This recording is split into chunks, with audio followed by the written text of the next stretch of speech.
All right, welcome to the Iken Say It podcast. As I'm Carl, I'm here with my brother Brian. We got a special guest tonight. We pestered her enough; she decided to show up. How we doing, Alexandra? I'm fine. I've been working on that intro all day. Oh my God, she's got nervousness in her voice. Oh my goodness. I'm not nervous. You guys should be nervous. It's now should be called the Beauty and the Balding podcast. Wow. Wow. Excuse Hey, me. whatever works. I'm bald, so I'll take it. Check behind your head, Brian. Shut up. Shut up. Yeah. Well, you can only see the. Listen, I say I'm one of the chosen. I have my natural yarmulke developing. I think.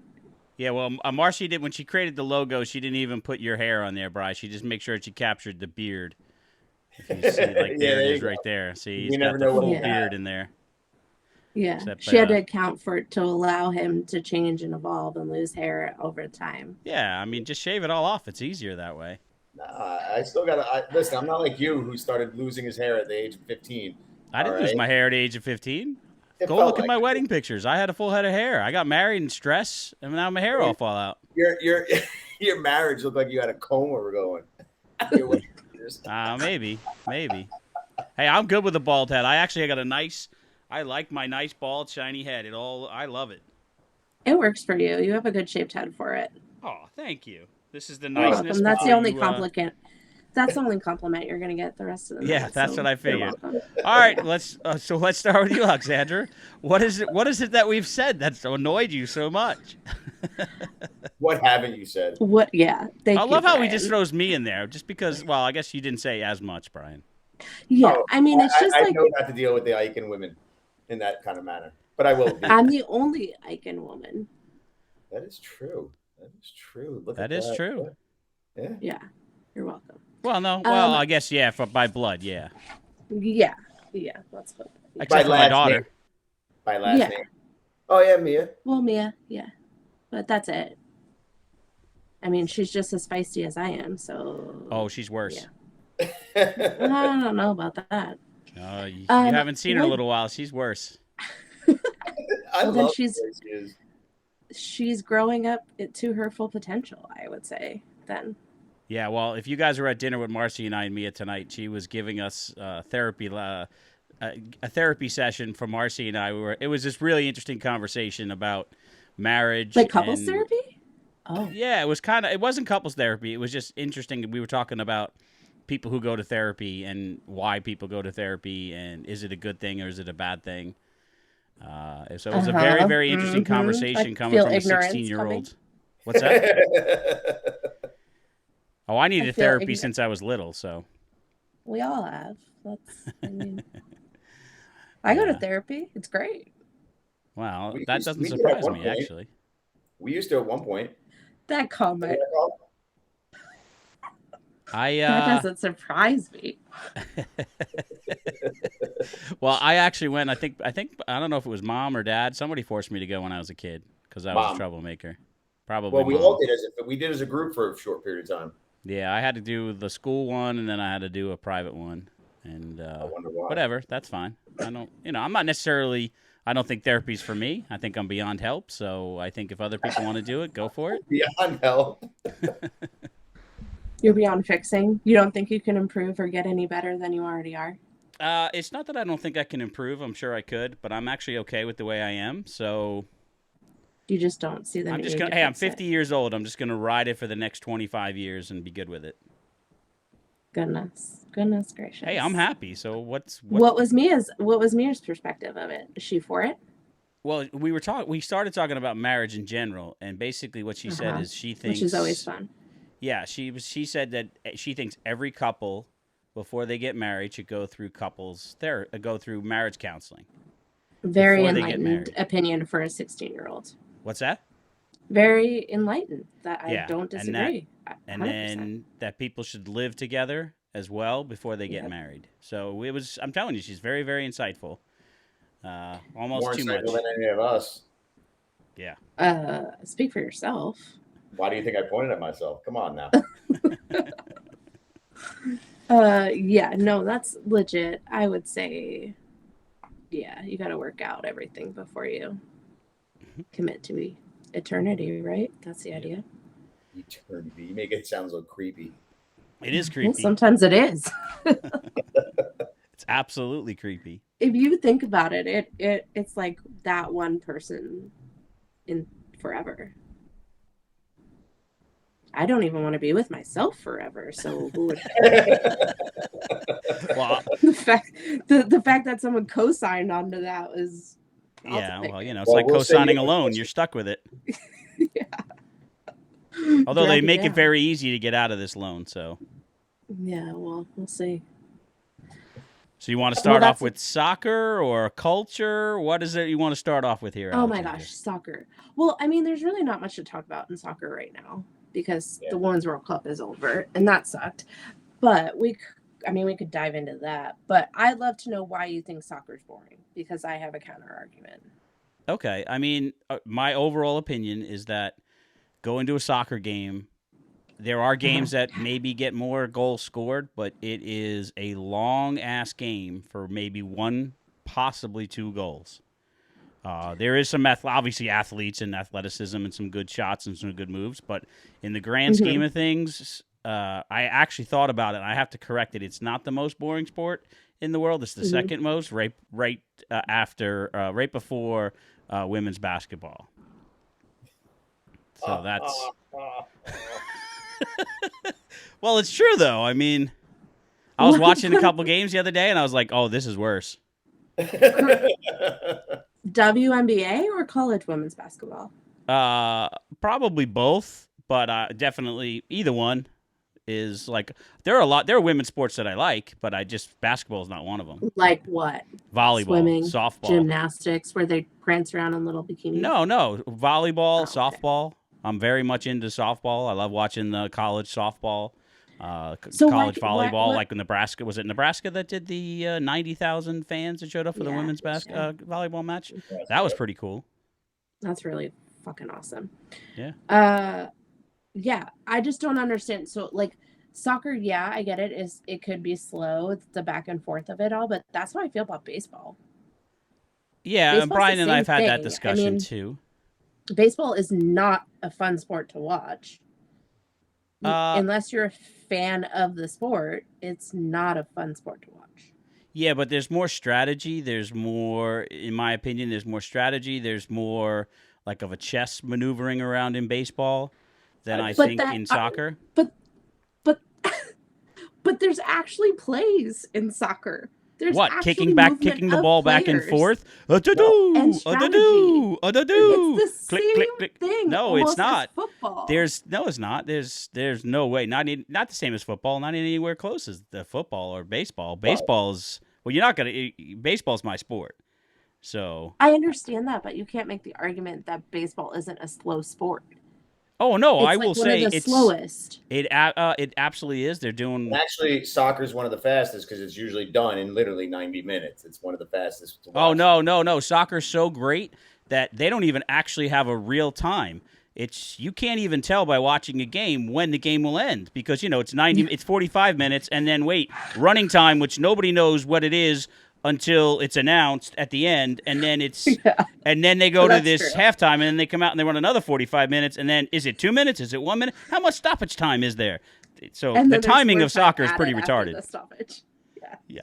I'm not gonna lie, that's. But let's get back to this chess thing. Soccer is all about how you set up your lines, how you set up your defense, set up your forwards, your midfielders. You can change it dramatically. I mean, honestly, I started getting soccer. One of my buddies is into soccer, but also surprisingly, watching Ted Lasso gives you another look into the complexity of the sport itself, and it's constantly moving, similar like hockey.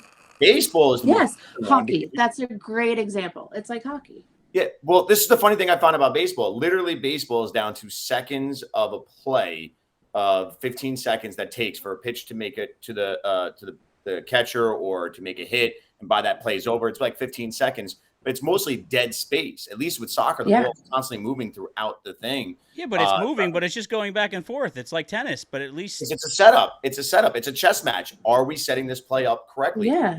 There's offsides, knowing the offsides, knowing when to get the guy in right, seeing where your players being more in sync. Also, the mental game that you're playing on the players too. Each player plays too is a different strategy, and how they approach and how they run the ball is a different strategy. just ignorance, Carl. It's not ignorance. It's opinion. It's I've watched a lot of soccer over the years, and I watched my daughter play soccer, and so I know the game, and it's just, I'm sorry, I'm not a soccer fan. You know, like Messi plays right down the road from where I work, and these people are nuts about soccer, and I know around the world soccer is very, very well liked and loved, and it's the world sport. I get that. It's just my opinion. If I have to choose between soccer and a bunch of others, I'm not choosing soccer. That's for sure. I will tell you this. I cried at the last soccer game I went to. I went to cried? Why? Because it bored you to death? No.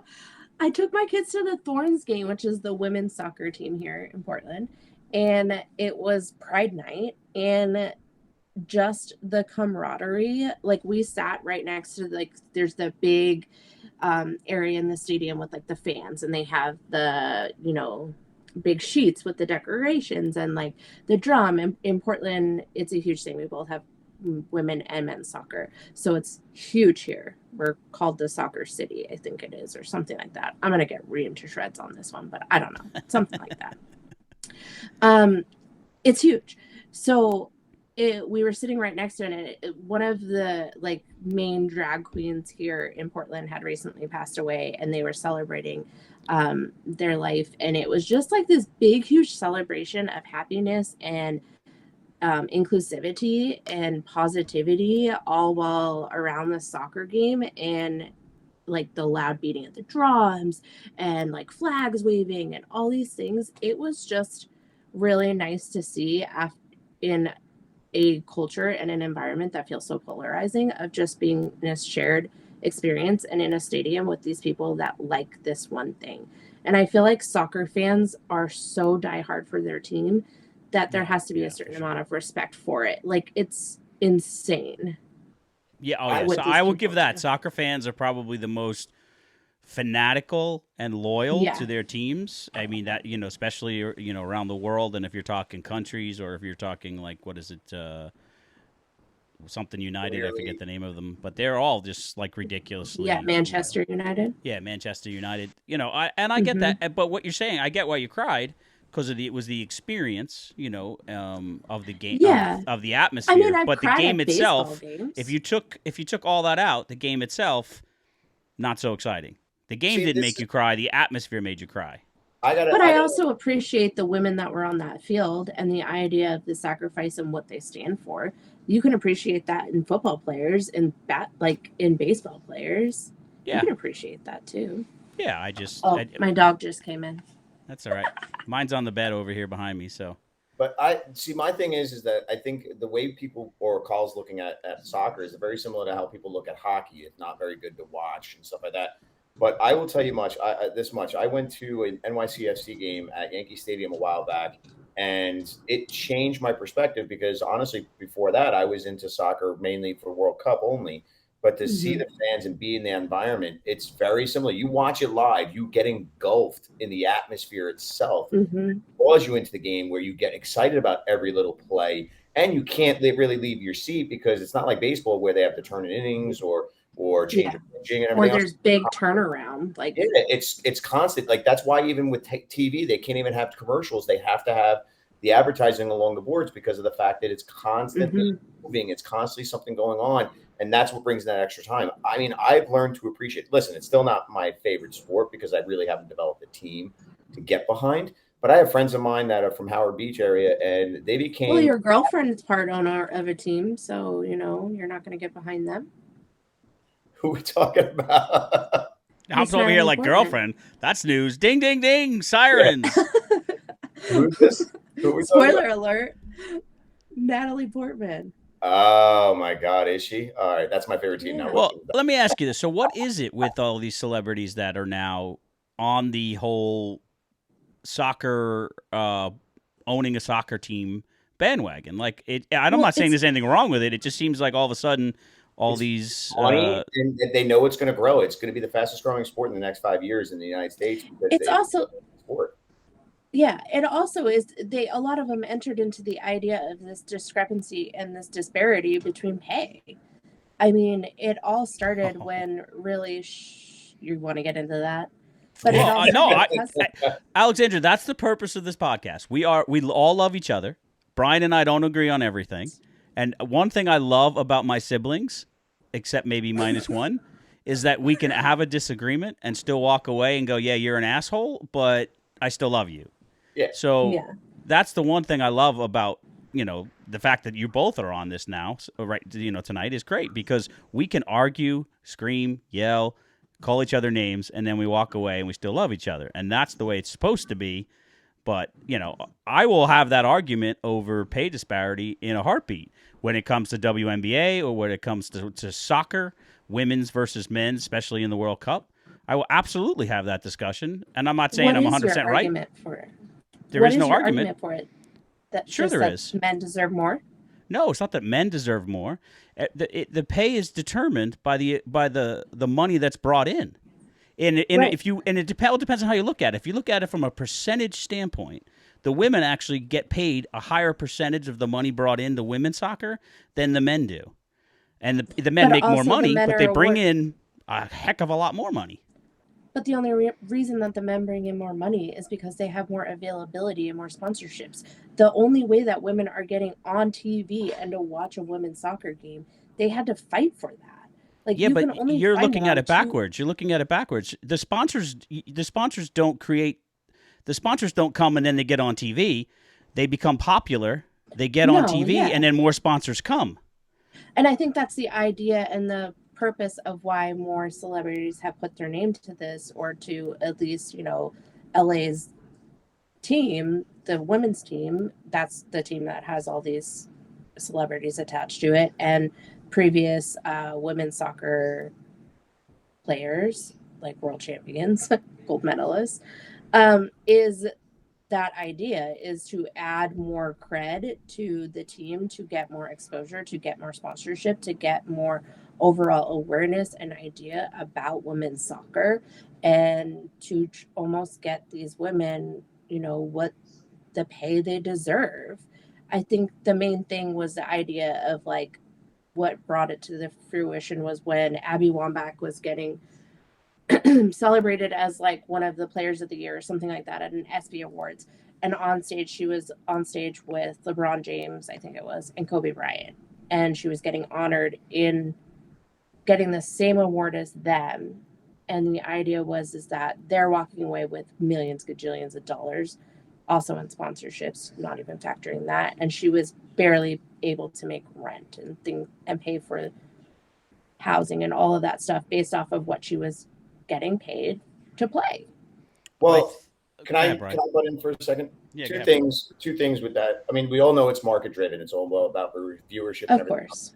And Amy Wambach, well, you're looking at it. The problem is when the World Cup's coming around, it's a short period of time that they have it, so that they have to tape that. And you can sort of look at it where it's more about the fairism of what the men's national team is getting in terms of preparation for the World Cup or the Olympics versus the women's. That's where it comes in. The pay disparity comes down to that. I will say, though, the one area where women's sports should be paid more than men's sports when it comes to soccer on the national level is through soccer. And the proof is in the 2019 World Cup, viewership in the U.S., which is what we're just focusing on, is U.S. national absolutely. Versus the 2018 men's. It was 22% higher.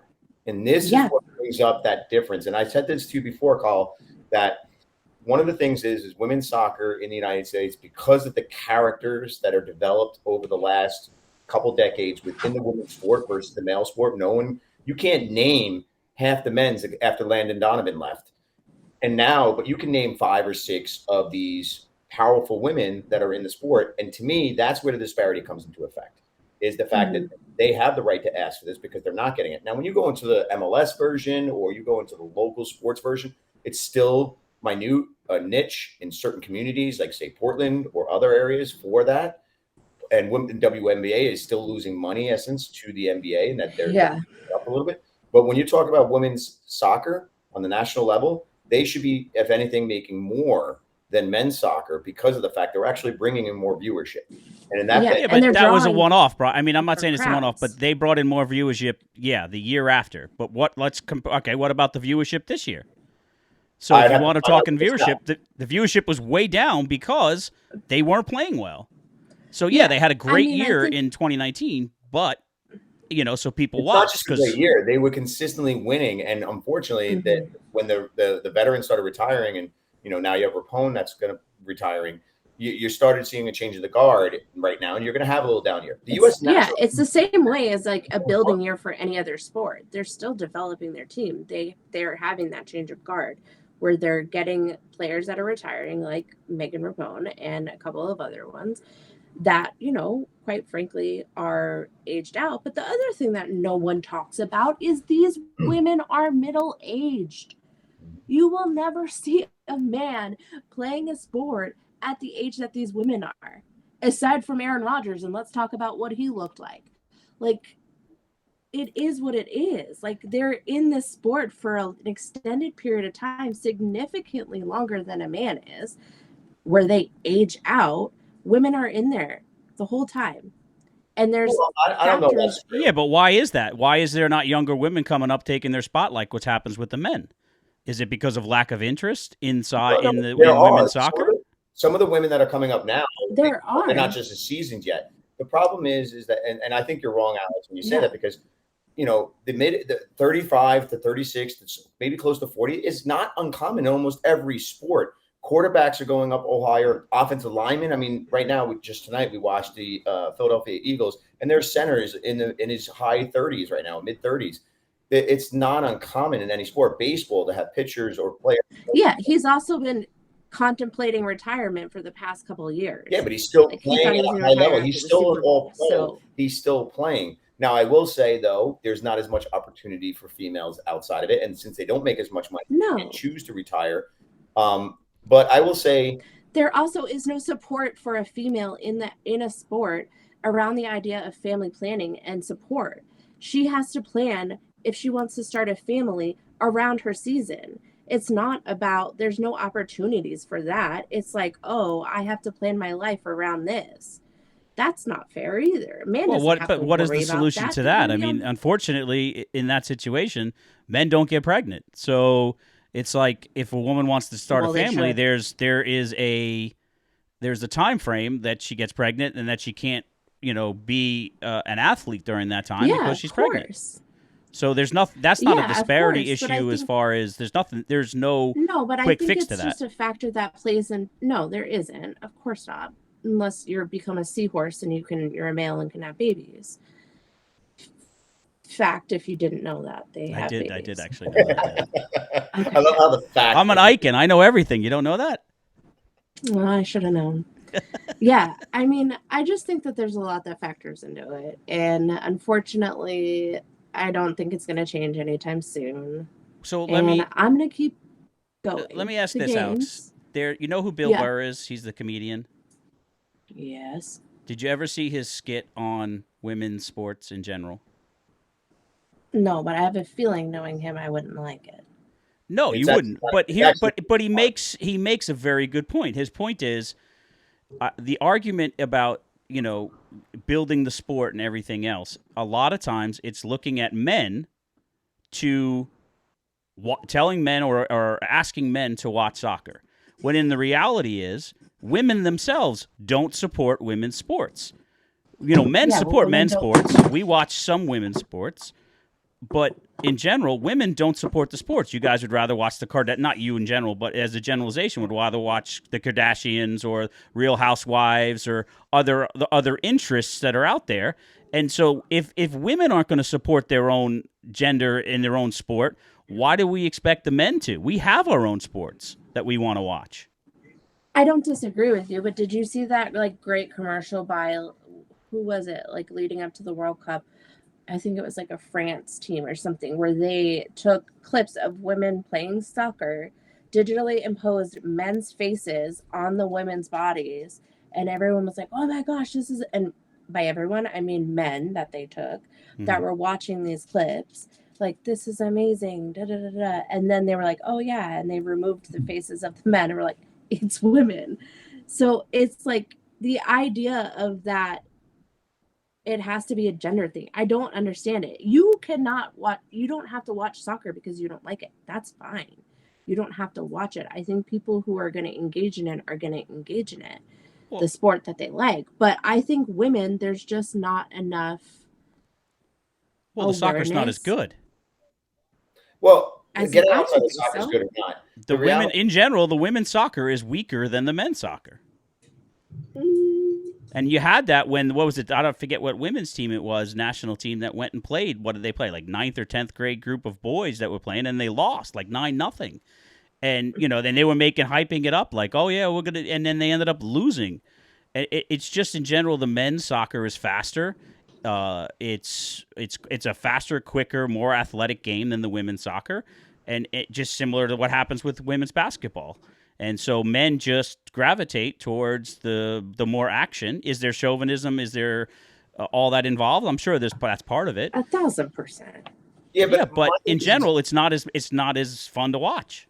But I've never seen a difference when I watch a women's soccer match versus a male soccer match.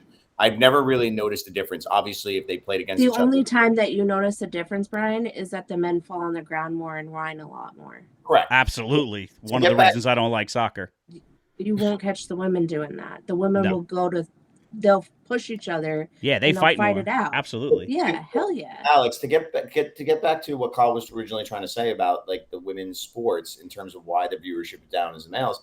He's not saying, yeah, you know what? Maybe one day more and more males will get involved, and there are some that are starting to get involved in watching certain women's sports that are more prominent, especially like Women's World Cup kind of thing. I think more and more people are showing that they watch it when it's a viable commodity for people. I watched the World Cup, both men's and women's. But the World Cup also is like a family event. Hold on. The biggest issue is that it comes down to, and this is what Bill Burr was saying, is that like it shouldn't be on that. More female viewers will watch a male-dominated sport than they watch a female-dominated sport, and that's the issue. Is in terms of you want that sport to grow, then women need to start watching that sport, and maybe they'll drag the man along, and more guys will watch it. You can't just say, "Well, they're being chauvinistic and not watch it." Well, right now we're just. No, I don't disagree with you, and I think that majority of women in this country are watching what their husbands are watching or watching what their partners are watching. It's not a choice of what they're picking or choosing. But it's also going to the games. Right, but it's or they choose not to watch. It's the idea of going to the game, and I don't know how to say this politely, but it's going to do and appease someone else's idea of fun. May not necessarily always be your idea of fun. I don't know. I'm coming from a state where we have the one and only sports bar. It's called the Sports Bra, to be exact, that only plays women's sports. And it's a women's bar to watch women's sports. And that's what you'll find on TV. You will not find a men's game on TV. Okay, and who is the majority of the people that attend that bar? Women. Right. So, and that's great, because in order for the women's sports in general to grow, it's going to require women to do so, because men have so many sports. We're not going to kind of watch less of a men's sport that we've been around and has been much more entertaining for decades, to watch in what my opinion and a lot of people's opinion is a lesser quality. I'm not saying it's not good, but a lesser quality of the sport. Yeah. And in the United States, soccer isn't that as popular. It's growing, but it's not that popular. So in the case of women's soccer, Americans already don't watch it, and then they're even less likely to watch a women's soccer. Yeah, and I would also just say, like, out of all the women's sports in the United States, women's soccer's I feel like most women would watch women's soccer over women's basketball. Yeah, if we're talking professional level stuff. I don't disagree with that. I do think, like, women are the worst to women, right? Like, that's the idea, is we treat our own kind terribly. We're the harshest critics of each other, and that, I think, is the idea, and why there's a whole documentary on it. So if you really want to learn about the women's soccer movement and stuff like that, you can watch it. But the idea and why those celebrities came together, bought this team, and are doing that, and like why there's a lot of talk and discussion about buying the Portland teams, because both Portland teams, the Timbers and the Thorns, are up for sale. And there's a big drive for women to buy the team, just like LA's team is a woman-owned team. And to have that more exposure and that celebrity attached to it hopefully will bring more women to the game and watch the games. And hopefully, as these younger generations are being raised by more feminists and openly, explore your dreams kind of environment, you will see those kids growing up and watching more sports or promoting more sports of both sexes, not just one gender. I Well, think. Go ahead, Brian. I was going to say two things. I was going to say one of the reasons why I think female soccer has grown is because of success. Americans always like success. So when the women started dominating in the early 2000s and continued to dominate, that gave the platform for players like Wambach and now Rapone and what's her name, the one who had a baby and came back. She was like the the darling. Alice Morgan, all that. When they became household names because of their success, that grew soccer to a point where maybe you can have the ownership and it can be successful in small markets and eventually grow into bigger markets. Yeah. But you have to have the success first. And that's one of the reasons why I think the female basketball is not really doing as well, is because there's none of this idea of success. You know, in New York, if the Liberty were competing like the Aces, or like, when they got their player, or like the Phoenix team, I forget what they're called, but they were competing like that and winning champions, they would be much bigger in New York, especially in New York when there's no other champions going on. But I also think it comes down to the time period they play.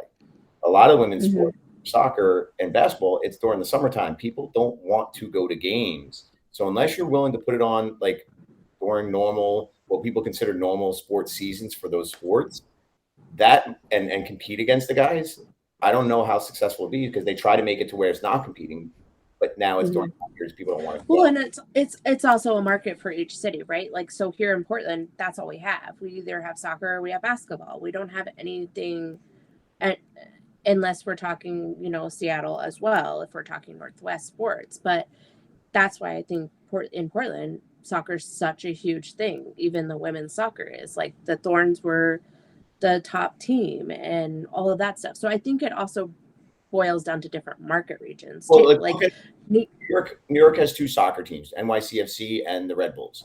And the Red Bulls have been around for so long, but they never really, it took them so long to even develop into a viable sports franchise. Right. And then the NYCFC comes in, it's linked to the Yankee Stadium, and now they're eventually going to have a new arena. It is started growing, but the popularity is starting to develop more, but it's so much harder in New York because you have two teams in every sport already.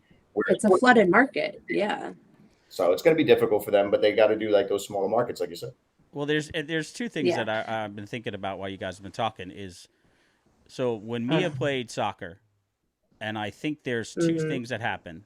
There's a lot of girls play soccer when they're young. Boys 12. Yeah, my daughter plays soccer right now. 12 and under. Yeah, we have soccer this Sunday, both kids. Right. But so there's two issues that I have with that. Is I think in general, girls leave soccer for whatever reason right about puberty, right around 12, 13. And I think the reasons for that is 9 times out of 10, when the girl starts soccer, they're playing with boys. And they're doing the co-ed team. And I think that's actually bad for women's soccer, because the boys are more aggressive. The boys are more bullying. Their parents are ridiculous. I'm sure you've seen some, well, maybe not at Adler's age, but in general. Well, I'm probably that parent. But so my point is that I think girls are scared away from the sport early on, instead of, if you really wanted to grow women's soccer, there should be a lot more girls only soccer at the earlier ages, where it becomes more like softball. Softball is huge because it's girls only. If you did girls and boys, the girls that go play baseball, they get, unfortunately, they get, I don't want to say bullied, but they get scoffed at more or less. And I've seen some pretty good, so I've had two girls that I've coached over the years that were really good, and they had to fight an uphill battle. But if the same girls, they go over to softball and they thrive, because it's girls with girls. And I think that's a problem with women's soccer, is that not enough at the youth level is there girls playing with other girls, and the boys are left out of it. Yeah, I wouldn't disagree with that. I also think that that's an approach as a parent and as a coach. Like, the number one thing, Adler had her first soccer, she does like a practice and then a soccer game right after it. I mean, she's in a 5 and 6 year old league, so it's little hairy. Yeah. But she did soccer camp this year. She went for a whole week to soccer camp all day. That was put on by the Timbers and Thorns. Like, and the number one thing I said to her before she started the game was, you hold your ground, you fight, Yeah. and you push yourself around. You don't get pushed around. Someone pushes you, you push them back. Same thing I tell her about, like, you stand your ground. And I think that's the idea, and instilling that confidence in girls is something that needs to happen from a very young age, of just, you have a right to take up space and fucking take up the goddamn space. Yeah, I Like, taught Mia that when she was little too. It's the same thing, and the only issue that I see it's the is same thing with using your voice. exactly as a society though we have for both girls and boys we have in general told them you're not supposed to do that. You're not supposed to stand up for yourself. Mm-hmm. We are not encouraging these kids to be independent. Everybody is Mm-hmm. supposed to be kumbaya and get along, and you're not supposed to be, aggressive in any manner, and Mm-hmm. that's a problem too. But I think if you had Yeah. more youth girls teams that were all girls at the early ages, I think more girls would stay with soccer. Yeah, I don't disagree with you on that. I also found it really interesting when I was looking at, like, so both kids are playing soccer. Owen's 3, so they're just kicking it. And he's on a team with all boys. And then the other team that he played last week had 4 girls and a couple of other boys. And I'm like, who separated these teams by gender? Because they did a terrible job. Yep. Like, there should have been better separation. We shouldn't have a whole team of all boys. And then Adler's team, the same thing. She has like 3 or 4 girls on their team and the rest are boys. And last week they played an all boys team. And I'm like, there needs to be better separation. Obviously, I'm not surprised that there's more males signed up for the sport that are dominating it. But like, there just needs to be a better thing. So all I know is that also falls on us as parents, right? Like, Yeah. educating our kids and promoting our kids to take up space, to stand up for what they're playing for. And the idea of why I signed her up for soccer versus, putting her in gymnastics or keeping her in dance. Shoot me. Yeah, but I It think wasn't for I it think you wasn't and for I me. agree 100% on that. Because obviously having a daughter, that's the way I feel too. But I think we Yeah. might be the exception as opposed to the rule. You think? I do. I just based on my experiences of coaching Cole and Mia and watching them as they grew. Absolutely, I think that there is a obviously, I think in general, dads are more aggressive with their boys and they spend more time with their boys and they coach their boys. And then what I've seen anyway is that the girls are given less attention, specifically from the dads when it comes to sports. They watch, they cheer them on, but they're not as aggressive in teaching them as they are with the boys. And if this is where moms need to come in more, is that again, just like Yeah. I said, more women have to watch women's sports, more moms have to step up and encourage their daughters. Yeah, I think you're going to see that change though, because also, no offense, you're old. And That's true. I think my generation of parenting is parenting differently than your generation did. And I think you are going to see a lot more activity. Like, in our house, we don't practice normal gender roles. Like what you're describing sounds like normal gender roles of athleticism or chores, or you know what I mean? Like that idea. Dad does sports, mom shows you how to bake. Like, I don't fucking do that shit. Like, I'm out there with my kids equally just as much as Mike's in the kitchen cleaning. Like, I'm not, that's not how it works. And I think that a lot of, at least within my friend group, I see that with who have kids. Like, their parents are equally, just as both parents are equally involved and have a say in raising the kids and exposing them to sports and athletics. And I think again, maybe that's just my friend group, but I think it's your. I think it's where you live. No, you know what it is? I will say, personally, as a teacher working with kids and things like that, and seeing them in sports and coaching and things like that, I have found that I don't know if it's the tipping point or not, but it did give more say to it.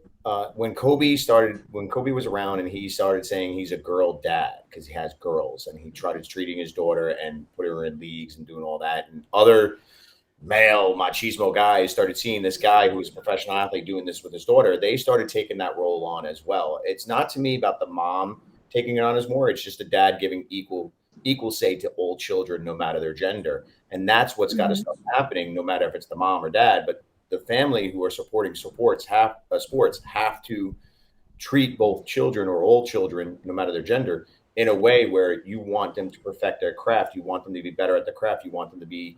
And when you have that, if you look at all professional female athletes, they tend to have family members that push them forward. You had Serena Williams' dad, who was the one that was pushing Serena and Venus pushing them. You just need someone in the household that's doing it. And I don't think it matters who it is.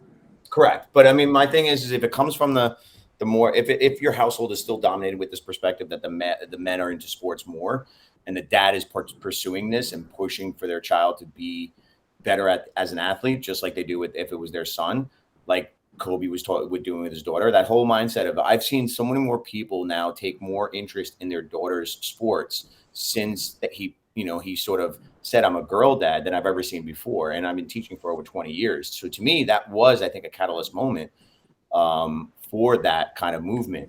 And now you see professional athletes doing that again, talking about pushing their daughter to be possible professional athletes, get college scholarships, get into whatever sport they want to do. Flag football now is becoming huge for females in my area. I don't know if it's by you, but flag football is huge. They have flag football leagues. It's growing here.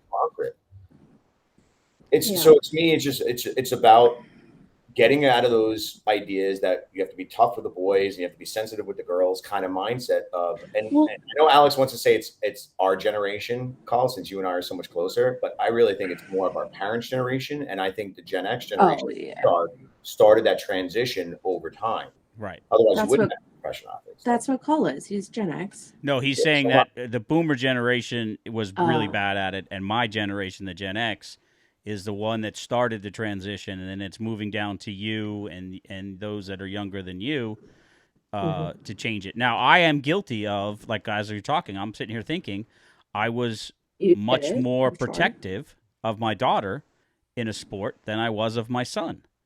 Protective how? Let's say they both got hurt. I was much more of, are you good? You good? Get back out there, Cole. Whereas Mia, you hurt? Okay, you want to sit out? And I think that's just... And that plays a huge role. Yeah, but I just think as a father, I'm just much... Because in general, in life in general, women have it harder, and there's more avenues for them to get hurt because they're much more of a target. So I think as a protective father, good or bad, have spent more of my effort trying to protect my daughter versus my son. Like, I've allowed him to get hurt more than I did with my daughter. And I'm not saying it's the right way. I just know that's the way I've done it. Now, don't get me wrong. I've done great with, as far as Mia's very independent. She's very strong-willed. But when it came to a sport specifically, I was much more coddling of Mia than I was of Cole. Was Marcy the reverse? Or was she? I think she was the same across the board. I think she's Marcy. If somebody messed with either one of them, she told them to fight back.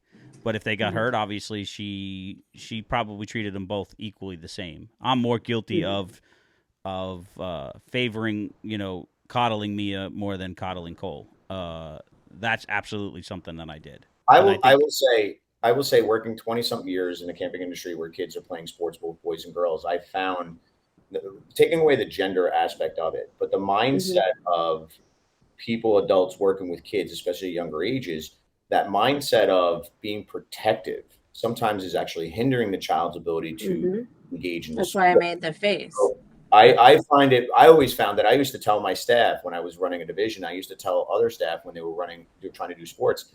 I always found if you watch a 3-year-old, a 5-year-old, a 6-year-old, and you see them fall and get hurt, and their first instinct is to look at the adults, whether it's the where there's it's the same idea of like, and when they see your reaction, they're looking for confirmation in how they should react. So if you go, oh my God, they're going to start crying because that's what they think you want. Whereas if you look at them and say, because they're actually hurt. You know what? You had an awesome slide. If you're good. You were going to get a play. All right. If not, we can sit off to the side. Like the way you toned it to the child changed their perspective. Yeah. If I was not going to coddle the kid, if I was not going to sit there and go, oh, are you okay? And I said, you got a little scrape. Do you want to still play? You want to sit off? Like, you good? That was a great slide. That was a nice little slide kick you did. The kids usually, first reactions, they think about it for a second. They go, no, I want to still play. And they get out and play again. And then when they're ready, they come over and say, can I get a Band-Aid or something like that? It's the mindset you change in that child. And then that carries over as they get older, because then they're going to be more into competitive and tougher and want to stay in the sports instead of maybe backing out.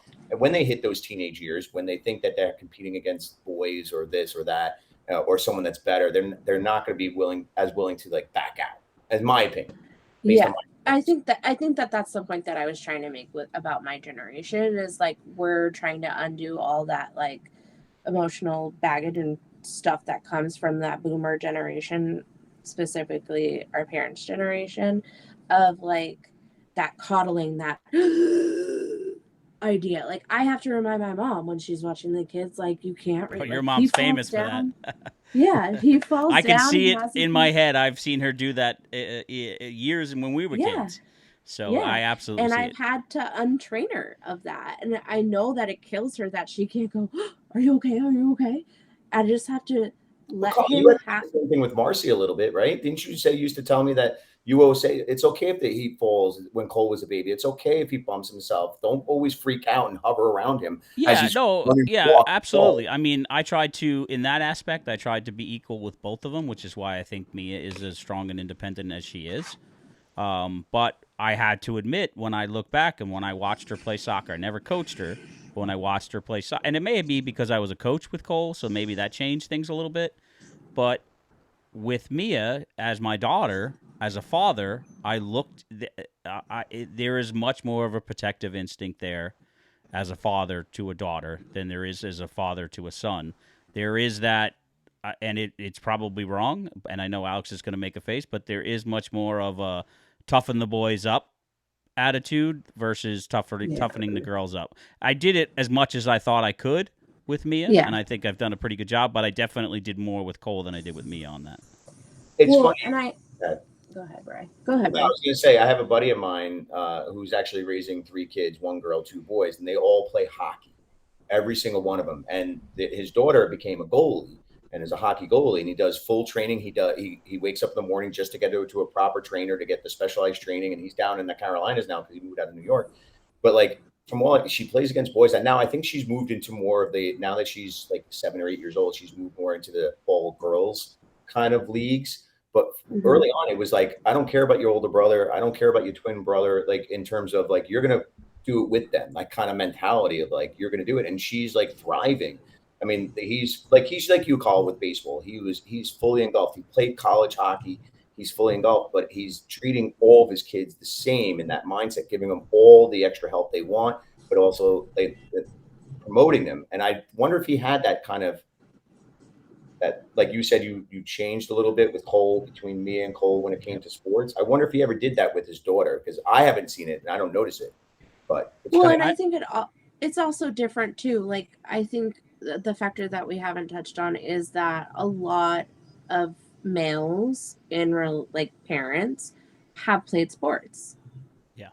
Whereas it's not very common that women, the mom, has played sports extensively or was more athletic. It's more of that idea of like cheerleading, gymnastics, not that those aren't sports, but you know what I mean. Yeah. For me and my husband, like, I'm the sports person. He's not the sports person. I am. So I also take, the idea of treating them differently a little different, because In my house, it takes a lot to get attention from me about injuries. Like, that's just the nature of being a nurse, I think. But like, you know, I mean, it takes a lot. Like, Adler stubbed her toe and was bleeding, and she tried to convince me she needed a Band-Aid, and I was like, it's not bleeding anymore. It's fine. And she's like, but I can still see it. And I'm like, it'll be okay. Walk You it should just off. get a shirt that says "Suck it up." Rub dirt in it. Wait, I Windex. can't hear you. Hang on. I just said rub dirt What on it. would you You know the old saying, rub dirt on it. Yeah, rub some dirt on it. I mean, I Yeah. have said that to her a Walk thousand it times. off. Yeah. Walk it off. But I mean, it takes a lot of attention to get my attention to be worried about being hurt and injured, for my kids specifically. But I will say, like, I parent my kids differently. I've said this before, and I'm not ashamed to say it. Like, I parent my daughter differently than I parent my son. Well, each kid's 1,000%. different. Each kid requires a different type of parenting. But not even that, just based strictly because of their gender. So They're you do facing it two personally. different worlds. So are you What? harder on Adler because she's female than you are on Owen? I wouldn't say I'm harder. The conversation and the dialogue that I have with her is very different than the conversation Is it more and the demanding? dialogue. Is that a better phrase? It's not, I wouldn't say it's more demanding. I mean, she probably would say that, but Well, there's I also would an age say, difference too, so. yeah, I mean, there's a 3-year age difference, but I would also say that my expectations and the ideas and the things that I'm teaching her are different, will be different in how I approach and talk about them with Owen when he becomes her age, of how the world is, because what she's going to see in the world is very different than what he's going to see as a white male. Absolutely. So 100%. I parent them differently, and the way that if he goes in and out and decides whatever sports he wants to play or whatever, I'm going to try and avoid football at all costs. But if he has my husband's build, that may be hard. Although he's looking like an Iken. In the future. Yeah, he's looking like an Iken. He's got the Iken legs, so we'll see what he's kind of stocky, and we'll see what he turns into. But Adler, on the other hand, I mean, she's built like my husband, so she has legs for days and arms for days, and I hope to groom her into a fantastic soccer player or volleyball player, because that's what she's built. Yeah. But I have to, right now, I think the idea is nurturing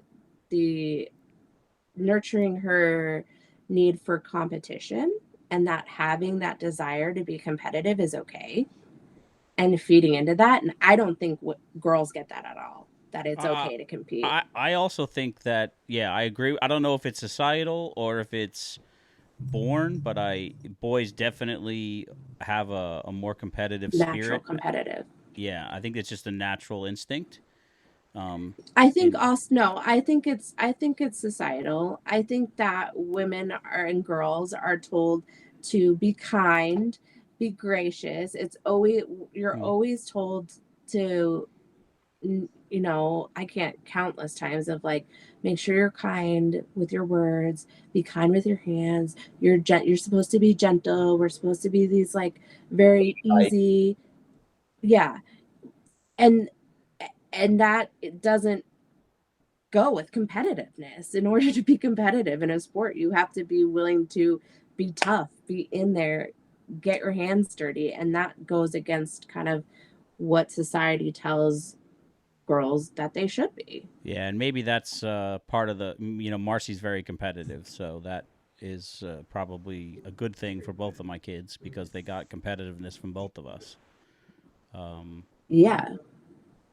So I think that's the thing that, like, at the age that she's at now, at 6, I'm trying to teach her that it's okay to be competitive. It's okay to be pissed off when you don't win or you don't score a goal.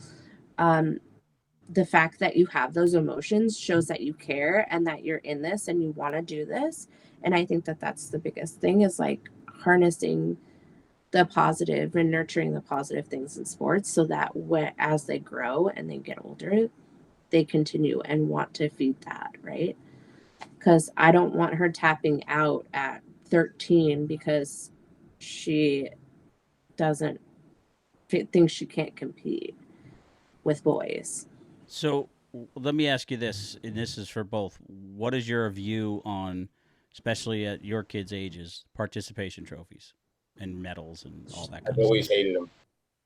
They're about to get them with this soccer thing. That was my problem signing him up for the soccer group that I signed him up for. So Owen's group gets like a little like a medallion thing. One person gets that at the end of each game. Um, and they have words for each day, like each Sunday. So last Sunday, their word was like determination. And the coach explained to 3-year-olds, mind you, what determination is. And then at the end of the game, the player on the team that showed the most determination got this little like thing. I, in that instance, love it because it's awarding one person and you're awarding them that medal because they showed they were an example of that word, determination or competitiveness or whatever it is. But overall, like participation trophies, not so much. But I will say at her age this young, yes, I'm for it. Yeah, see, So I agree with you. I like the idea that one kid got a medal for Owen's League at each day because it teaches the kids that not everybody's going to get one. I Yeah. dislike and I am adamantly against participation trophies at any age where it's just everybody gets gets a trophy on the team just for even if you're the losing team just because you played. I am adamantly against the Yeah. blanket trophy because I don't think it shows these kids that if you're not the best and if you want to get one of those trophies. I remember as a kid going to football awards banquets and things like that, wishing I was getting a certain trophy or award, but Yeah, but knowing how I old didn't were get it because I you? wasn't good. How old were you in those scenarios? I guess from 8 on up, probably. Yeah, so I would agree with that. I wouldn't say if you're 8 or above, you shouldn't be getting Well, they participation didn't have trophies. sports below that when we were kids, so Yeah, but you're at a level where you should have competitiveness. There should be competition. You should be learning the idea of competition. But at others' age, at 5 and 6-year-olds, I want them to get participation trophies because I want them to understand the idea of participation. And if they're trophies they're use very they're very yeah, they give them a purpose. Like no, who what I'm saying is that some places they give participation trophies. Like I had a participation trophy from 7 years old playing tackle football, and I never cared about that trophy. I cared about the one where I won Defensive Player of the Year, where we yeah. won the championship. If you can distinguish the two, I have no problems with participation trophies for a person that sticks it out for the entire season and stays no matter whether they were on the bench or played as much. As long as there's individualized trophies to show that they have to strive for it. It's when you just give it blankly. Like Yeah. when I worked at the camp I worked at for 20 plus years, I noticed 20 years ago, 25 years ago, we were giving participation just for being there. But then we were also saying that there was really no winners. We weren't giving like a special Hmm. acknowledgement to the team that won. We would manipulate the score. And what I noticed is that as those kids got older, when they would get to like sixth grade and fifth grade, and because they're still on the campgrounds, they when they finally lost, they just couldn't handle it. They would Yeah. whine like they were 2 years old, and that's the Hmm. issue I have with it. Is we desensitize these kids to failure that they don't. Hmm. I mean, not desensitize is not a word, but they just No, don't. but that's kind of true. mediocrity is okay. Being mediocre Correct. is So, okay. my thing is when we started shifting our sports program to where we would have it would normally still in regular group play. You would still have these things, not try to have it focused on the score, focus on more on the skill level and things like that. But we would have events where it would be competitive, and you would have a winner. Like we did this thing called a kind of version of soccer and hockey and all this stuff put together, and we had a trophy that went to the group that won it all between all age groups. Kids got so much more engaged. They were so much more Yeah. they were so much more engaged. That's the issue we have is that for a generation, and that's partly the Gen X generation, where we were trying to coddle our kids too much, be their friends too much, that understanding that they can't deal with failure. So now when they're going to high school and they're not making a team, their parents got to force to put them on, or if they don't go to college and if they don't get into the right college, they throw a hissy fit. That's what I look at 20-year-olds now and I go, you guys were coddled as kids. You were. Yeah, well, that was the Gen X generation going completely the pendulum going the other way, because when we were kids, it was you're seen and not heard. So we went from seen and not heard to over coddling our kids. Now, for me personally, Cole figured it out at an early age. He didn't. It's like, Dad, why am I getting this trophy? We got like 6th place. I'm like, I don't know, buddy. And we have conversations. We had conversations with both kids young. Participation trophies are kind of pointless. I have a story about Cole when he came to my camp for a few summers. He was ultra competitive. Yep. And there was another boy in his group that was a staff member's child that he was also ultra competitive, and they went like this. And I had to have those kind of conversations with Cole. Like, listen, not everybody's at your level. This is not a sports camp. This is not a specific thing. And I had to tell him, like, it's okay, because he would get very upset when he would lose. Yep. And he didn't understand why everybody else wasn't getting as upset, except for him and his buddy at the time. But surprisingly, those two were very successful as they got older, because they had that drive of feeling pain of losing, that they both continued playing sports through high school. And just like Cole, the other one was very successful going to high school and using that to further his sports love. Failure builds character. Correct. And it was just, go ahead. I was just going to say, like, it's just the idea of failure, right? Like, we create this generation that has this fear of failing, and that's a reflection of them, and that they're incompetent, whatever that may reflect of them. But if you don't fail, then nothing's worth it, right? Like, nothing tastes as sweet if you haven't failed and then you have a victory after it. It's the combination of happiness and sadness. You can't have happiness unless you know true sadness. Right. You have exactly. You just can't understand true victory if you haven't felt defeat. And that's why I think that separates in high school and college these athletes that push away or pull away from the sports, because they just can't handle that idea of failure. And they just think they should automatically succeed. And I don't know if it's necessarily getting better. I think just from what I've seen with the progression of kids in Cole's age and the slightly younger that I coached, the parents are just, a lot of this is the parents' fault. These kids are taught they are the best. Like, I used to have to coach and have conversations with parents about why they weren't playing. And I would say, well, this is the reason, that's the reason. And they would be like, you're out of your mind. They would call the director of our organization, which didn't matter because he agreed with me. But and then when it came down to it later on, a lot of the kids that I had those conversations with, they no longer played that sport. I mean, Cole is playing college baseball, but he's not at a high level. He's not at a D1 or D2. He's at a level where his talent is working for him right now. But I think a lot of this ball falls on the parents. It's that they have they give these kids these unrealistic viewpoint of where they are with their talent, and then these kids don't work anymore. They don't work. Well, it's also rewriting their own history. Like, I will say, and I will say, I had a fear for a while with Cole playing baseball, because you love baseball so much and you used to talk about missing it and stuff. Cole's living out his glory days. That I did have a fear that I didn't have glory days. That was the best part. I know, but you were living through your kid. But I did have. You know what? I had heart-to-heart conversations every single year with Cole, even when he came down to college. Yeah. I did not want him to play baseball because he thought I wanted him to. I did not want him to play baseball in college just because he thought that's what I wanted. It has to be his decision, and it's his life. And I made that crystal clear on many, many occasions. And hopefully he believed that, because it's true. Even now, like, he's in his final year. He's in his 3rd year, his final year of college.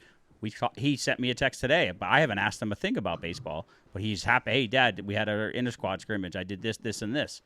Because I learned about, when I stopped coaching him, I just really, other than trying to help him get recruited, I didn't really push him anymore. It was on him. It was his responsibility at that point. You know what? I never wanted him to feel the pressure that he had to do it because I wanted him to do it. You know what also I know? probably did a really good job. I like not associating your love for him based off of how successful he was in a game either. Absolutely, yeah. Those Well, are two separate things. There was coach, and then there was dad. 1,000%. Well, Yeah. when I was going through that period of time where I really got nervous about whether or not you were imposing your dreams on him, I really remember when he decided not to do fall ball in baseball. Instead, he said he wanted to focus on school, maybe work out and build up his body and stuff like that. That's when it clicked on me. I was like, all right, now he's doing it for him. Because I always felt like he had to do the continuous every season to do baseball, because I was like, Cole, you like other sports too. How come you haven't tried other sports? It's good to try other sports. And and then a year or two later, that's when he decided not to do the fall ball in high school, and he actually worked on strength training and stuff like that. To me, that was a telling sign. I was like, all right, this is for him, kind of thing, going forward. You know what I mean? Because I did have that fear, because it felt like it was all baseball all the time for him, and I wasn't sure, because I know your love for the game, that I did get nervous that was pushing him to do it because he had to. You know what I mean? Yeah, I mean, he played sports when he was younger. Football wasn't an option. I didn't want him to play football. I didn't think he had. I mean, he probably could have been a wide receiver or something along those lines. But I wasn't really. I would not deny him, but I told him my opinion on playing football. If he was built differently, would you have had him play? I'm not a big fan of the way football is run at the youth level. I don't think there's enough now with what we know about the concussions and head injuries, and I don't think it's even talked about or considered enough in youth football for me to allow him to play. Now, if he was Mike's size as a teenager, I might have had a harder time telling him not to do it, but I absolutely was not going to encourage it. Yeah. Okay. That was just my philosophy on that. And he plays, he plays basketball with his buddies and does things like that. But truthfully, if you ask him, I'm pretty sure he'll say he loves the game, playing the game of baseball. Now we have the conversations that last year he wasn't sure he was going to go back, so we had the conversation. This could be your last, organized baseball game you ever play. So enjoy it, and enjoy your time now. Yeah. Yeah. I think it's also something that he associates. It's always been something positive for him, right? Like it's something you guys did together for a really long time. So it holds a special place in his heart to him. So it's probably pretty high up there. I think eventually, I think if you were less involved in baseball, he probably wouldn't have had such a drive or love for it as much as he does. Yeah, that's possible. That's partly true. It's possibly true. I know he loves the game. That's not saying that's wrong. But... No, but I know he loves the game to the point where he'll go play with his friends. Just go down to the field and hit and throw on his own just for the heck of it. So I know he loves the game. But my drive and my love for the sport of baseball was definitely rubbed off on him. Just as my love for the New York Jets, as unfortunate as that is for him. I stopped watching football for, I don't know, 2-3 years, probably, something like that. And the thing that got me back into it was he had a conversation with Marcy, and he said to her, I really wish Dad would watch football again so I can talk to him about it. And that hurt.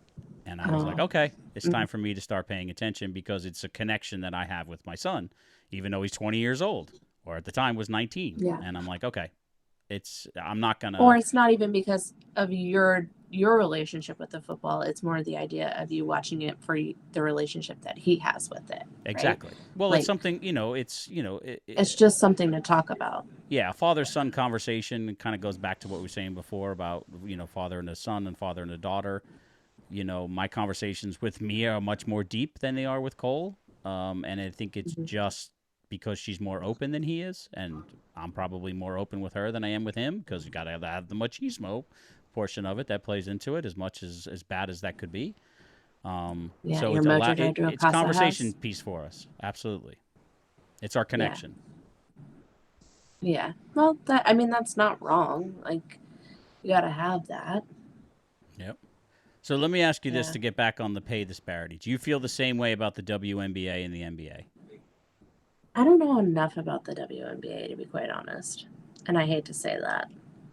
aside from like, I've Because there's never the watched same a game. argument happening in the WNBA about salaries and pay that there is with soccer, and there's a much bigger disparity in basketball between the NBA and the WNBA than there is in soccer, as far as everything, pay, attendance, that kind of thing. So I was just curious if you felt the same way. Yeah, I think for a while there was like a good surgence of it, like when I was in high school, right, of WNBA. I feel like I was more aware of it then and more engaging in it, whereas now I feel like it kind of fell off and the crowds just aren't the same and there's just not the viewership. Whereas I feel like women's soccer kind of has stayed this way. Like it's just been kind of going and then it picks up, World Cup and then it comes down and then, but the bottom part of it, the median line is always kind of the same for women's soccer, where I feel like with women's basketball, it's like kind of been down here and then it peaked for a little while and now it's just been going downwards. And I don't know how to fix that. I mean, I don't disagree. I think you should be paid for what you're bringing in, right? So if women soccer are bringing in the same, they're filling stadiums, which some teams do, they should be getting paid the same way. They're filling the same stadium as the men's team does, at least here in Portland.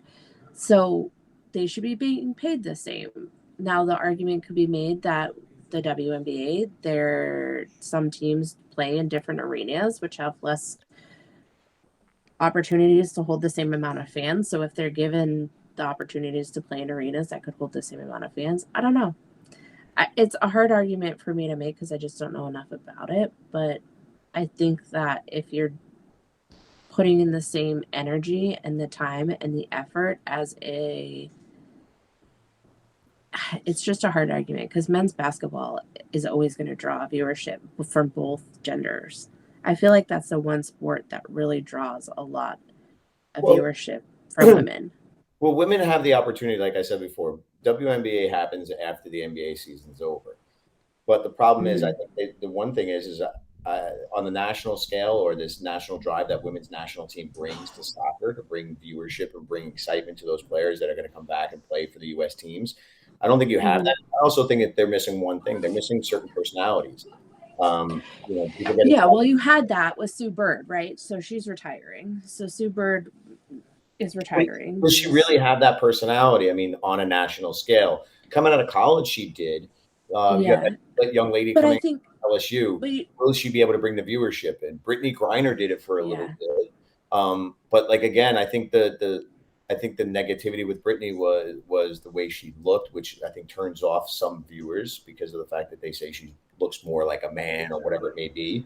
I don't know. There's a lot of things that go at WNBA that can be an issue for them. It is more propped up, but my main thing is I think it's the time span. I think it's during the summer when baseball is dominant and everybody wants to be outside. Nobody really wants to trek into an indoor arena to be those kind of things. Right. Everybody wants to be home watching games. They'd rather be out and about. Well, the other thing too that like just dawned on me is like women's soccer, you have the World Cup, then you have the Olympics, then you have all these different things that showcase these players and these teams, whereas the WNBA, it's just the Olympics. The only way you're going to really get, aside from WNBA games, get exposure to those players and learn about those players. It's why the NBA tries to include the WNBA players in their All-Star games. They're trying to drive up that interest in it. Yeah, but there's a piece that you're both missing is that the product that's being put up by the WNBA is it's like when I was saying earlier about soccer between men and women, the disparity between women's basketball and men's basketball is huge. Women's basketball is nowhere near as good as fun to watch. I mean, if you watched the best basketball movie ever made, Love and Basketball, you would learn that in order to be successful in women's basketball, you have to go overseas. And I think that's still true today. Yep. I don't think in the United States it's a full thing. I mean, Brittany Griner would go for another team but it's during the regular season kind of thing of an NBA kind of thing because no one's going to pay interest. I would say for WNBA to be successful, they, like you said, they have to have something like a World Cup kind of thing coming around. They to won't get be successful even with that. The product is not good enough.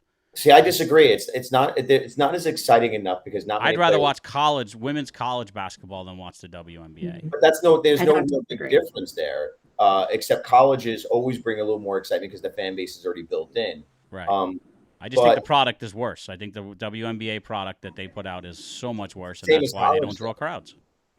I don't think so. I agree with Colin that women's college basketball is way more engaging and enjoyable to watch than what if makes I it sat engaging? down. You watch it regular season, or you just wait for the tournament because that's what's engaging to it. Yeah, right, but I No, only I do that. think- I do that with college basketball, men's college basketball too. I don't watch men's college basketball during the regular season. But I the watch. basketball I is wait the until March same. Madness and then I watch.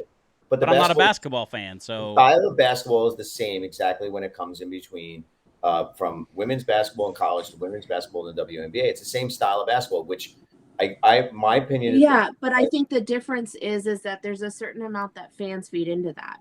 And there's a huge fan base in college sports, period, women or men's. well, And it's there's a connection certain to the team that you're with because you go to that school or you went to that Right. school. You don't right. So the fan base that's there feeding the crowd, that's feeding the energy to the players, makes the game more engaging and fun to watch versus a WNBA game where their fans aren't as engaged and feeding the energy to the players as they do in college. But that's not what you guys are talking about. Factor. But that's not what you're talking about. You guys are saying it's the product. The product is the product. I didn't say it's a product. I said it's a that product. I don't enjoy watching it as Don't much. get me wrong. Women's college basketball is nowhere near as good as men's college basketball. But if I have to choose between the two, between the WNBA and women's college basketball, I'm going to watch women's college basketball for the exact reason that Alexandra just said, which is the atmosphere is different because it has the built-in fan base. The crowds are louder, so the energy comes through the TV. The players feed off of it when you have these small crowds at the WNBA. I don't know if I've ever watched a full WNBA if you look game. if you look at it, I personally think if the NBA wanted the WNBA to be more successful, they needed to put it during the NBA season because women's basketball in college plays at the exact same time, and it's during the winter time when most people are more likely to watch the sports season. That might help, but I just don't. Yeah. I don't think it'll help enough. It might help, but it's not going to help enough. Well, think the about WNBA is a token league, in my opinion. It's a token league, and that's it. But look at baseball. The only way baseball stadiums ever get filled is one, it's the opponent they're playing against. If it happens to be like if it's a traveling team, a home team, and you get the Yankees, they're going to have people that come out. Or if it's a prime time game at night, you do it during the day or any of these things. No one goes baseball. You look at almost 90% of the stadiums; they're mostly half full. I agree with you, So but that's why? There's too many obstacles in the way of the WNBA. Too many obstacles between the product not being as good, to maybe what you said as far as when the season is, and there's too many other choices. So in general, men who watch sports are not choosing the WNBA because it's just not worth their time. They made the decision. This is not worth my time, and women don't support it.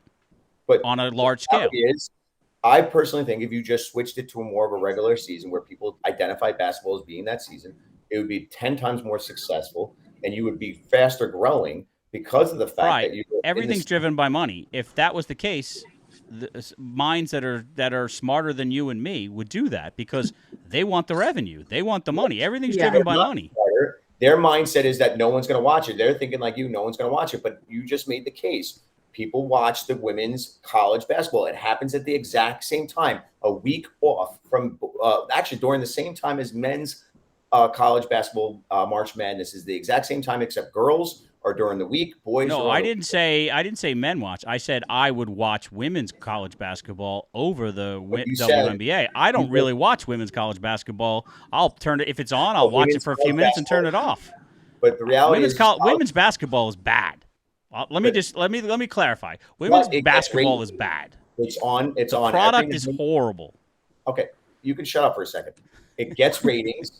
It gets ratings during the college year. Otherwise, it wouldn't be on ESPN. Of course it does. Of course it does. Because of the college, because of the fan base and everything else and all that. I get that, but it gets nowhere near the ratings that the men's March Madness gets. You're growing the sport. You're putting. It's like when they say, why do TV shows go off the air during the summer because nobody wants to stay home and watch TV. I get all that, Bri, but I don't think even if you did all the things you said, the product is still bad. It would still It's not going to grow, draw. It's not going to draw.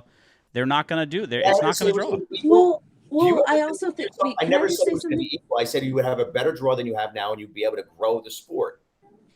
Can I also say something?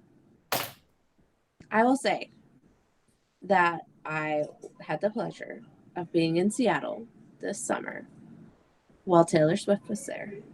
Ooh. The Mariners were playing the Blue Jays, and the women's WNBA team had a game on the same fucking night. And I will tell you, because I didn't get tickets to Taylor Swift, although I tried, the baseball stadium was packed. I ended up over where the WNBA team for Seattle plays. I think they're called the Sonics. I forget their name. Oh, don't quote me, but because that's where my favorite hot dog vendor is, and of course we had hot dogs. And the game got over, and that place was packed. And you know why it was packed? Because Seattle doesn't have a men's basketball team. They get basketball fans because they like basketball. So they go watch the games.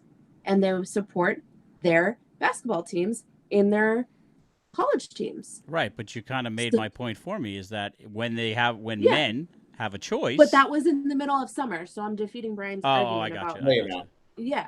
Yeah, it was the middle of summer. I mean, they were the stadium was packed. What day and what time? It was a Saturday, and I have to think of timeline-wise because we got hot dogs and we watched the sun go down. So the game got out around. It was middle of the day. The game got out around like 7:30. Mm-hmm.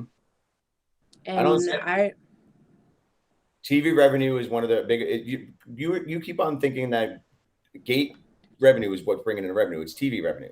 You want TV. Oh, I know, but I'm saying the argument about whether or not people are watching women's basketball isn't there during summer isn't there because they're drawing crowds to go sit in the stadium and watch the game. The stadium crowds mean jack. It's about television, radio. It's why baseball is identified as a regional sport, not a national sport, because that argument can't be made for women's sports because women's sports do not get the same television exposure as men's sports do. They never will. They haven't. They don't get the viewership. Yeah. Exactly. So until they get to that level, you can't compare. That's comparing apples to oranges. College women's basketball is on almost just as much as men's college basketball is on. During the season, it's on. Well, we're not talking about college. That's not because of college. When is it happening?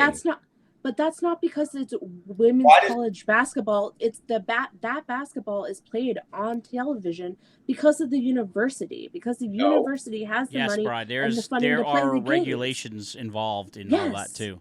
There's Title IX, and there's a lot of that goes into Title IX does nothing to do with putting yourselves on TV. ESPN does not have to put it on because Title IX says so. And colleges don't pay for it. Colleges get paid to have their programs on it. That's why Big Ten and SEC do contracts with these companies, these broadcasters to get money in. Trust me, Bri, there is a part of the reason why women's basketball, college basketball is on TV has to do with the equality and equity discussion, especially when you have ESPN, which is a very high into the equity and equality argument because they have shows about it.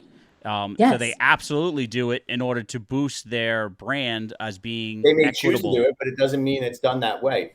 I'm telling you, ESPN might be doing it because they're trying to promote more equity in the sport, but it's not in any rule book that the ESPN has to have women's basketball because they have men's basketball. That's garbage because you don't see Brian, no one said it was in the rule book. I said it had an influence on it.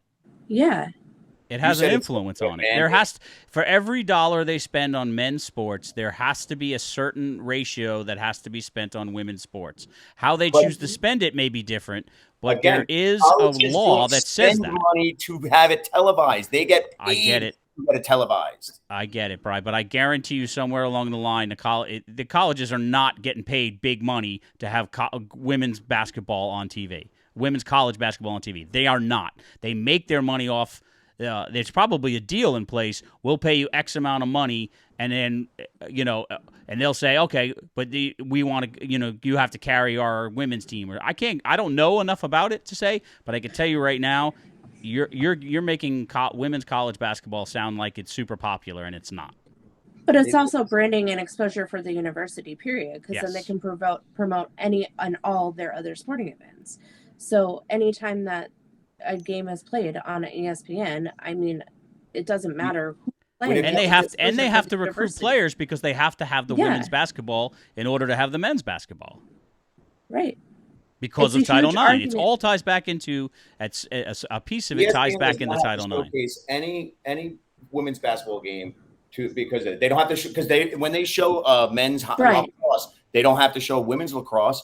They do it during the time when they know people are going to watch it. Women's basketball brings enough viewership where they're going to have it. That's why they have it. It has nothing. Well, I'll agree to disagree with you, Bri. Agree to disagree as well. I just think that there isn't enough viewership of it to warrant that. I think that ESPN does it in order to not have the argument or the conversation about not being. Yeah, they don't want people to come back and say you talk about equity, yet you're not equitable to the women's sports. That's exactly why they do it, in my opinion. I agree. Yeah, because that's a big part of their platform. Yes. They are on the left-hand side of the spectrum, and that's a big part of their platform, and that's why they do it. You think they do it, Brian, just because everyone's watching? They do it enough because they get the viewership for it. Why do you think that during the season they'll show female volleyball, but they don't show men's volleyball? It's because they get. Brian, they also aired bowling, for Christ's sake. I sound like what? They air bowling. They air bass fishing. Yeah. I don't know about. I mean, I've seen it, but I don't know how many of you watch it. It's not coming from me. It is, but you get viewers. That's why it's big. There are people. All right, you know what, Bri? Here's your homework, and I'll do it too. Let's look up the viewership for. I'm not doing anything. For not for the March. Well, we can look at the March Madness too, but let's look at what the viewership is for the women's college basketball. It's the same reason why you might see a St. John's game, but you can't find it in any station. It might have to be on MSG because it's not going to get the viewership when they're playing an unknown team. But when all of a sudden they're playing Georgetown, they're going to show up on ESPN because ESPN picks games that they know are going to have viewership. College basketball. Yeah, because people aren't going to watch St. John's because they're not really that good. But they were good. They were good. They used to be. They're not good. They haven't been good for a long time. They have spurts, but I'm a St. John's alum. They're not good at basketball. Excuse me. Average. I went there a quarter. Yeah. Semester. Did you finish this? Did you even finish the semester, or did you call? Was that when you called home and said, "I want to come home"? No. Yeah, I finished the semester. Oh, did you? Okay. Yeah. Couldn't handle New York Thank Queens. Thank you very much. Couldn't handle Queens. Take the girl out of New York, and she couldn't handle it when she went back. Listen, the red flag was when I got the red flag was when I got stung on my first day of college orientation, right on my middle finger. And I was like, I should have known. This is not the place for me. Well, to be honest, I mean, I went to the school, but I didn't live there, so I just went in, took my classes, and went home. So. Well, no one really lived there. Like, I feel like my class was the first year that they really had housing on campus. Yeah, so it was, yeah. I mean, it was a good school, a good education, but other than that, I get the alumni stuff all the time from them, and I'm like, yeah, garbage. You did nothing for me. I paid for my tuition, and now you want me to send you more money? Yeah, that ain't happening. Yeah, those calls are always fun when I get those. Yeah, I mean, but I also, here's a good conversation because I was a college gypsy. I went to 3 of them, and that's it. Only 3. What? Only 3? I went to. Yeah. I think I did 3. I went to 3. I did 3. Yeah, I did but Brian, Nova, you don't count Suffolk, for like and your St. John's. upper stuff. No, before my bachelor's, I went to 4 schools. 3 schools. Yeah, but some of that you had no choice. Yeah. Hey, it's still the reason. Poor life choices. Shut up. Beer over books was Brian's problem. That was definitely not mine. I know nothing. I don't know what you're talking about. But, so what was your topic that you wanted to say, Alexandra? No, I mean, I went from St. John's to Oregon State, which is who the hell knows what they are now, but they were a Pac-12 team, Pac-10 then, and huge university for sports. And I don't know where I was going with it, but yeah, it's part of the culture. And then I went to Seattle U, which had great soccer and basketball, and again, part of the culture. There's a certain part of it that I think is identifiable, and you're going to get different crowds for college teams because you're not only going to get alumni and people who enjoy watching those games, but also the the students themselves who want to support their school and the sports. Yeah, look at our cousins. What is it, James Madison? That they're crazy about that school that we went there, right? Mary Ellen and her husband, and they all do that. They're always out there. Got it every game. They post it on Facebook all the time. So yeah, I don't know. I don't identify with that as much because neither do I. I went to 3 of them. Yeah, I don't have a loyalty to any of the schools that I went to. Oh, I do. I mean, like, if I'm asked, because in Oregon, obviously, it's a very big deal because we have the Oregon State Beavers, and then the University of Oregon Ducks, and the Ducks have notoriously been known to be better at football. Yeah, I have loyalty because I went to Oregon State. I'm never going to be a Duck. I'm never going to quack. I'm always going to wag my little beaver tail around proudly. And be careful. This is a family-friendly show. I take pride in that. But that's how the cookie crumbles here. Like, you're just one or the other, and sometimes houses are divided. But I don't know. Yeah, I wanted to get into talking about the celebrity pop culture influence of football this week because are you talking about Travis Kelce and Taylor Swift? Yeah, that, and also can we talk about Aaron Rodgers and the Kardashian Who's Aaron Rodgers? curse? What team does he play for? I don't know. None right now. I don't know. My team has Zach Wilson, so I don't know who. Green Bay Packers? I didn't know we were going to talk about the Packers. Oh, my goodness. Listen, Brian will tell you the last 2 podcasts we've had, I specifically said something's going to happen. The other shoe's going to drop. I thought he was going to go golf and get hit by a golf cart. I was close. He got beat up in 3 plays, and he's gonna. If he never plays football again, the Jets have literally paid him $1 million a second for every time he was in the field. He's already said he's coming back next year. Yeah, wow. He's 40 years old, Brian. But he's also in the field at your age. He's also a gypsy, so he has no wife. He's got no kids. He's ultra competitive. There's rumors he's dating Kim Kardashian. So yeah, and how long do the Kardashian relationships last? Or that's what I was saying. It's the Kardashian curse. The minute those women touch any sort of athlete, their careers plummet. No, the curse. The thing that screwed Aaron Rodgers was when they had Vinny Testaverde come out as honorary captain. Because you know what happened to Vinny Testaverde, right? When he came in and he blew out his Achilles, 20 years before that or whatever. So that was a Vinny Testaverde curse more than a Kardashian curse. In my opinion. Either way, I don't think he's dating Kim Kardashian because he's too big of a Swiftie and he knows what went down there. So I don't think he'd be. I mean, he went to Taylor Swift's concert like so many times. Though every time she was in New York, he went. So. Well, the theory behind Taylor Swift and Travis Kelce, right? Yeah, let's get into that because, listen, Travis, I know that if you're watching, I may be married, but you are. Is he your hall pass? Yeah. Wait, did Mike give you that hall pass, or did you just grab the hall pass on your own? Forced Mike to get I just created it. I don't even think he knows about it. Oh, okay. No, because the rumor is that Travis Kelce is. Travis Kelce is obviously with dating the Chiefs, with the Kansas City, right? Oh yeah. And Taylor Swift, I think, is an Eagles fan. Yes. So the theory is that she's there just to mess with his head, so the Eagles have a better chance of winning the NFC. But it doesn't really matter because Casey's done. Casey's might not even make the playoffs this season. No, because Mahomes is a little bitch. Yeah. See. Yeah. I'm trying to nudge Brian over there, but he's falling asleep on us. So no. Listen, I don't know. That's another one. Like I can't stand him. It was really hard. Aside from Travis being on. Me? No. I mean, sometimes I can't. In short spurts, Brian. She can handle you in short spurts. Our phone just like the rest of us. Oh, yeah, our phone calls aren't long. No, I mean, Travis Kelce, I will say this, is an impeccable at everything. I love them, the Kelce brothers, and I just love it. I love them both, and I like both teams, and it was really hard to choose who to root for.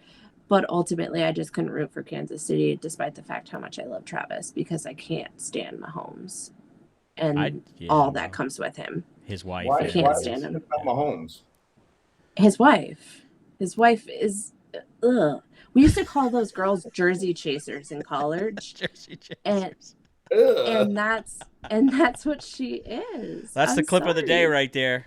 Patrick Mahomes' wife is a jersey chaser. Alexandra, well, you're part Iken, but Alexandra said it. She's a so if you want to come out, she'll give you her Instagram and her Twitter, and you can go after her. Mahomes' wife is a jersey chaser. But I mean, you also have to identify, like, you are who you associate yourself with, and that if that's who he hitched his wagon to, not to mention his brother, that's just hanging around, riding on his coattails through all of this, and that's who he associates himself with. Like, granted, we can't choose our family, but you guys are. It's just not a good look, and I don't enjoy him. Well, you have a very dysfunctional, siblings, so you can relate. Yeah, but nowhere near like that. Ew. Yeah, that's true. Well, we're not famous either. Who knows? If we were famous, we might be. His brother's not famous. No, but his brother Mahomes is famous, so he's but his brother's not. And no, his brother but that's what I'm saying. Like when I become famous, Brian will ride my coattails. I'll let him. He'll be part of my entourage. Get me my coffee. First of all, why do you think you're the one that's going to be famous? Why can't it be Brian? Honestly, or I don't want to be famous. That's the one I can tell you. I have no desire. I want to be rich, but I want to be anonymously rich. I do not want to be famous. I do not want what comes with that. I am too much of an introvert for any of that. I would be sued too many times for punching people in the face. And breaking cameras. Yeah, I do not want to be famous. You'd be the Kanye West. No, because he's just woo, woo, woo. No, thank you. I don't think I'll jump on running my own church, the Church of Carl. Although I should actually, because I think more people should be like me. But I was told that I would be a really good cult leader. Oh, so would I.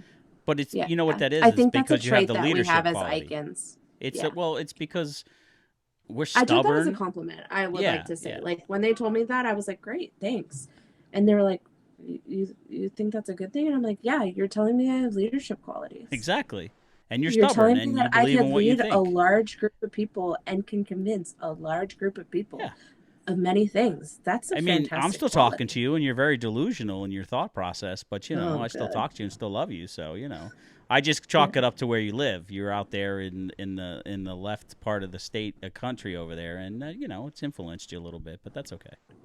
You're entitled. We won't talk about Florida. Oh, Florida. Well, the one thing about Florida that I love is that there is crazy people here from both sides, and there is Florida is just a freaking wild west of people. I love it about that. And don't believe everything you read. It's not as crazy as your news media makes it out to be. Well, I mean, it's actually Florida's news media that comes out with a Florida man. Yeah. No other state has a thing where you say, "Hey, that's why Florida's awesome. You can do Florida man in any date, and it'll come up. Because Florida is the Australia of the United States, as Australia used to be for England. This is where we used to send all our convicts to the United States, and they all flocked down to Florida, Miami, and everywhere else. Florida's awesome, other than the freaking summers, which absolutely suck because it's so damn hot. But the rest of the year, I'll take it all year long. Well, the other thing that I was going to say, bringing it back to my favorite woman in the world, Taylor Swift, aside from my mother, I saw this funny video. I think I sent it to you on TikTok about like all the stadiums that she played in had hosted games, and they're convinced that she's a witch, and her performance of one of her songs was witchcraft because every team that played in that stadium, in their home stadium, lost. Can we get them to play when every away game for the Jets? Can she play the night before, please? And that would be great. I'm like, what? Well, the thing about Travis Kelce and Taylor Swift, he better not screw this up, because he screws it up, she's going to have another hit album with 15 songs all about the football player that messed with her. So, yeah, I mean, as an avid Taylor Swift fan, you're a Swiftie? Oh yeah. I was about to lay down an inexcusable amount of money for tickets. Sounds like Brian and his sports tickets. If it was easy, I would have sold eggs to get money. You think I go to a lot of sports? I literally go to 2 games a year at most. I know. I'm just look at him getting all defensive. I know. God. He's cranky because he's tired. He's past his bedtime. Dude, I have to be at work in 6 hours. That's great. Yeah. Good for you. All right. I'm glad you're working. No, what I was going to say is that I love if they are together, which, I mean, I don't think we're ever going to really find out until after the fact, because she is really private about it. First of all, I only think it's going to help his performance. Let's be real. Second of all, if she's not going to get back together with Harry Styles, which would be the best case scenario, I hope that she stays with Travis. I hope that they're together because they are so cute. They would be so cute. They're so tall.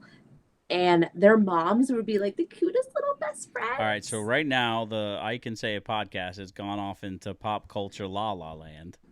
Talking about this is relevant. Say what I can say. Relevant to who? Because it does affect how they play. You don't think he's probably going to play worse.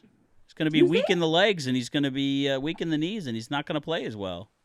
Well, not until maybe up until we'll find out next week, right? He's supposed to play again come back next week. Yeah, and he's going to probably get hurt in that game. He's not ready. No. You think he'll get hurt again? I don't know. Who, Travis? Yeah, he's a big guy. He's the tightest of tight ends. Being with Taylor, it's all right. You think he is? No, he's not going to end up with her. I don't know if they are, but I like the idea and the speculation that they are. He's been trying to get with her, get her to notice him for 2 or 3 years now. Well, first of all, here's a question: when does she have time? Because that girl is everywhere, and she puts on 3.5-hour concerts, and it's like, want to talk about fucking athleticism? Yeah, Let's get into that. Yeah, the stamina on her, and she's smart. She's capitalizing while she's built a great career for herself. Yeah, and also nowadays that actually writes every song and does everything, and I think even Bill Belichick said that it was crazy how she spent 3.5 hours in the rain performing or something like that. Yeah, he did say that. Because she also knows the lengths that people like our sister would go through to go buy a ticket, a scalp ticket for $2,000. What was that whole Ticketmaster fiasco where the tickets were some $3,000-$4,000 a ticket? Yeah, more than that. More than that. See that? Yeah, that's just straight nuts right there.